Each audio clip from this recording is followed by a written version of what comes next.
संख्येन द्वाभम अतीव सुंदर तनुम शार्दुल चर्मयांबरम काल व्याल कराल भूषण धरम गंगा शशांक प्रियम काशी समकलि कल्म सौध समनम कल्याण कल्प द्रुमम नौमी अयम गिरिजापतिम गुण निधिम कंदर्पयहम शंकरम।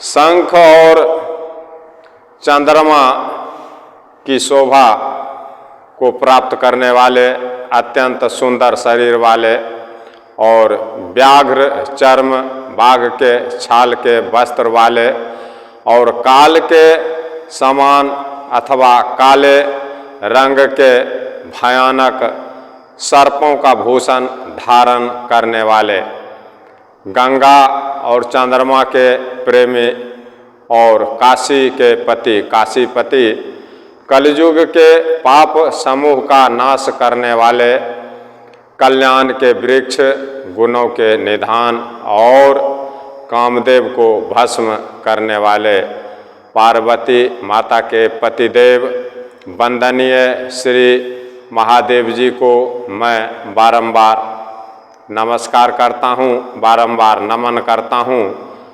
महादेव जी सभी संतों के सभी सुनने वाले श्रोताओं के हर मनोकामना को पूर्ण करें।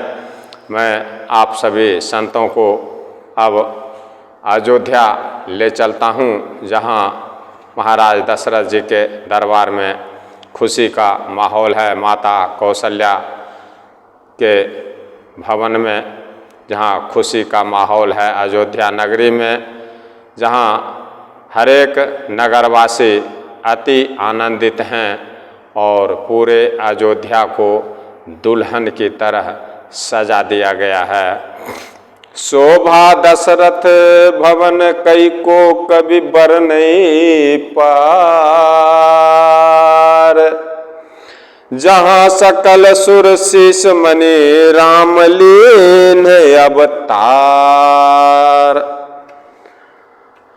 महाराज दशरथ जी के भवन की शोभा सुंदरता का वर्णन कौन कर सकता है, कौन कवि करेगा, जहाँ समस्त देवताओं के शिरोमणि रामचंद्र जी अवतार ले लिए हैं। उनके महल का वर्णन, शोभा का वर्णन कौन कर सकता है। भूप भरत पुनि लिए बोलाई, है गयस दन साजहु जाई।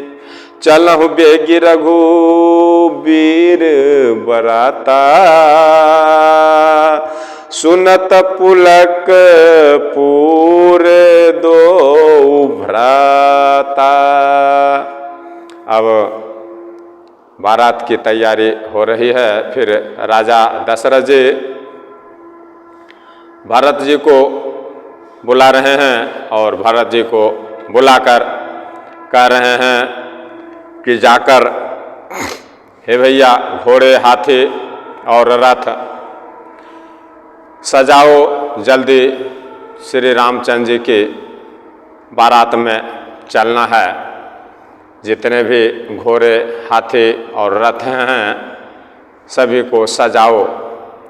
महाराज दशरथ जी भरत जी से कह रहे हैं बारात की तैयारी करने के लिए कि श्री रामचंद्र जी की बारात में चलना है और घोड़े हाथी रथ सभी को सजाओ बारात में जाने के लिए।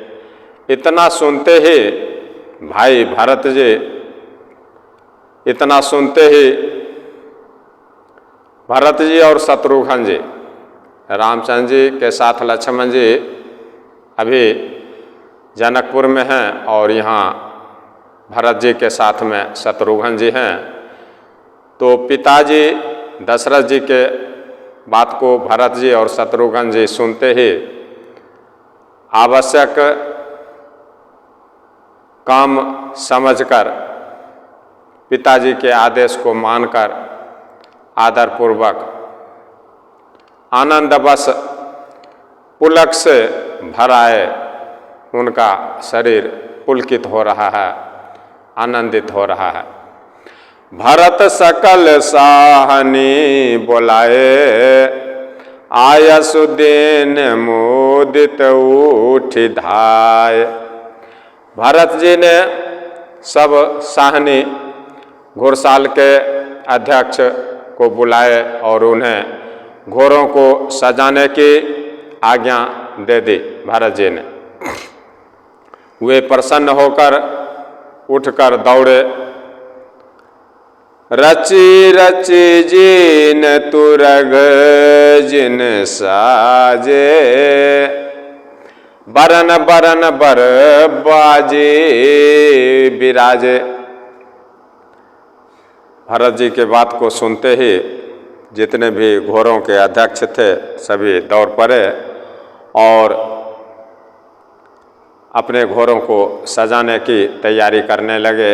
उन्होंने रुचि के साथ बड़ा प्रेम से, एक होता है प्रेम से काम नहीं करना, उत्साह के साथ नहीं करना, एक उत्साह के साथ काम करना, दोनों में अंतर है। जितने भी भारत के बात को सुनने वाले हैं वे रुचि के साथ यथायोग्य जीने कसकर घोड़े सजा रहे हैं और रंग रंग के उत्तम घोड़े सुशोभित हो रहे हैं। रंग बिरंगे घोड़े, उजले भूरे काले सभी रंग के घोड़े सजाए जा रहे हैं और उनके ऊपर सवार को बैठने के लिए लगाया जा रहा सवार और जीना कसा जा रहा है। सुभग सकल सुठे चंचल करनी, ऐब जरत धरत पाग धरनी। सब घोड़े बड़े ही सुंदर और चंचल करनी यानी चंचल चाल के हैं सभी घोड़े। वे धरती पर ऐसे पैर रखते हैं जैसे जलते हुए लोहे पर रखते हैं। ऐसे महाराज दशरथ जी के सारे घोड़े हैं, प्रभु श्री रामचंद्र जी के ऐसे सारे घोड़े हैं कि जमीन पर पैर उनका टिकता ही नहीं। नाना जाति न जाहि बखाने, निदेरी पवन जनु चहत उड़ान। अनेकों जाति के घोड़े हैं महाराज दशरथ जी के दरबार में। श्री रामचंद्र जी की बारात में जाने के लिए अनेकों जाति के घोड़े तैयार किए जा रहे हैं जिनका वर्णन नहीं हो सकता। उनकी शोभा और उनकी सुंदरता और उनकी कैसी करनी है घोड़ों की, उनका वर्णन नहीं किया जा सकता। ऐसे तेज चाल के घोड़े हैं मानो हवा का निरादर करके उड़ना चाहता है। तिन सब छयल भय असवारा, भारत सरिस बैराज कुमारा। उन सब घोड़ों पर भरत जी के समान, भरत जी के उम्र के, भरत जी के अवस्था वाले सब छैल छबीले राजकुमार सवार हो रहे हैं। ऐसे तेज तर्राक घोड़ों पर तेज तर्राक सवार भी चाहिए। ऐसे तेज तड़ाक घोड़ों पर अगर बुजुर्ग को बैठा दिया जाए तो उनसे संभलेगा नहीं। इसी कारण से ऐसे सभी घोड़ों पर छैल छबीले राजकुमार जो भरत जी के जैसे नवजवान हैं वही सवार हुए। सब सुंदर सब भूषण धारे, कर सर चाप तून कटी भारे। सभी जितने छैल छबीले हैं बारात में जाने वाले नवयुवक गण, भरत जी के उम्र के, भरत जी के मित्र और श्री रामचंद्र जी के साथ बचपन बिताने वाले, उनके हाथों में बाण और धनुष है और कमर में भारी तरकस बंधे हुए हैं। छल छबीले छयल सब सुर सुजान नवीन,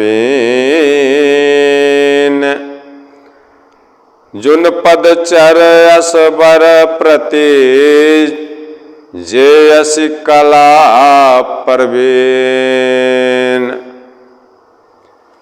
सभी चुने हुए छबीले छैल सूरवीर, चतुर और नवयुवक हैं।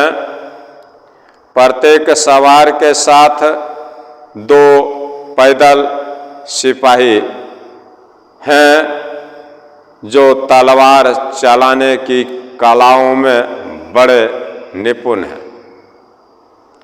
हर एक घोड़ों के साथ में 2 पैदल चलने वाले हैं जो कि दोनों तरफ से दाएं और बाएं से खड़े हैं। जो भी बारात में जाने वाले हैं घोड़े के ऊपर सवार होकर उनके साथ में 2 नवयुवक दिए जा रहे हैं जो घोड़े के एक दाहिने साइड रहेंगे, एक बाएं साइड रहेंगे और उनके पास तलवार रहेगा और वे तलवार चलाने की कलाओं में बड़े निपुण हैं। बांधे बिरद वीर रनगाढ़े, निकसी भयपुर बाहर ठाड़े। शूरता का बाना धारण किए हुए रणधीर वीर सब निकलकर नगर के बाहर आ खड़े हुए। जितने भी अयोध्या नगर के नवजवान हैं वे सभी बारात जाने के लिए नगर के बाहर महाराज दशरथ जी के दरवाजे पर आकर खड़े हुए हैं।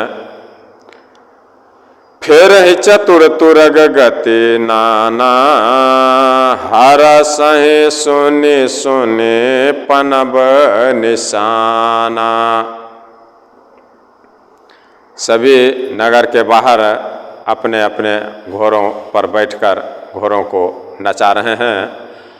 चतुर अपने घोड़ों को तरह तरह की चालों से फेर रहे हैं, घोड़ों को चला रहे हैं और भेरी तथा नगारे की आवाज़ सुन सुनकर प्रसन्न हो रहे हैं और अपने घोड़ों को सभी नवयुवक चला रहे हैं, नचा रहे हैं, फिरा रहे हैं, घुमा रहे हैं, तरह तरह की चाल घोड़ों से निकलवा रहे हैं और नगारे बज रहे हैं। नगारों की धुन के अनुसार, नगारों के और शहनाई के धुन के अनुसार घोड़े अपना चाल दिखला रहे हैं। रथ सारथिन विचित्र बनाए, ध्वज पताक मणि भूषण लाए। और सारथियों ने, रथ सजाने वालों ने ध्वजा, पताका, मणि और आभूषणों की सजावट रथ में किए हैं जो रथ देखने में अत्यंत सुंदर लग रहा है।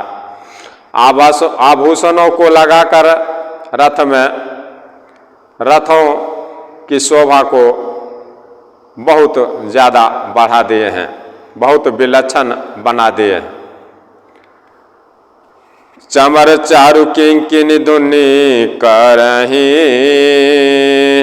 भानु जान शोभा अपहारहि।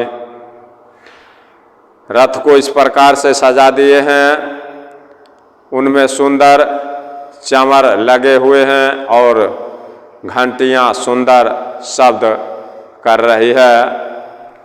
वे रथ इतने सुंदर हैं मानो सूर्य भगवान के रथ को भी फीका दिखा रहे हैं। मानिए कि सूर्य भगवान के रथ की शोभा को छीन ले रहे हैं, ऐसी सुंदरता है। प्रभु श्री रामचंद्र जी के बारात में जो रथ जाने वाली है, उनकी सुंदरता का वर्णन कर रहे हैं। शाम करन अगणित है होते, ते तिन रथन सारथिन जोते। अनेक प्रकार के रथों में सजावट है, जिन सजावट के सामने सूर्य भगवान के रथ की सुंदरता भी फीकी पड़ रही है। और अनगिनत श्याम वर्ण घोड़े हैं, उनको सारथियों ने उन रथों में जोत दिया। जो रथ सजाया गया है, उन रथों में अनगिनत श्याम वर्ण के, श्याम कर्ण के घोड़े हैं।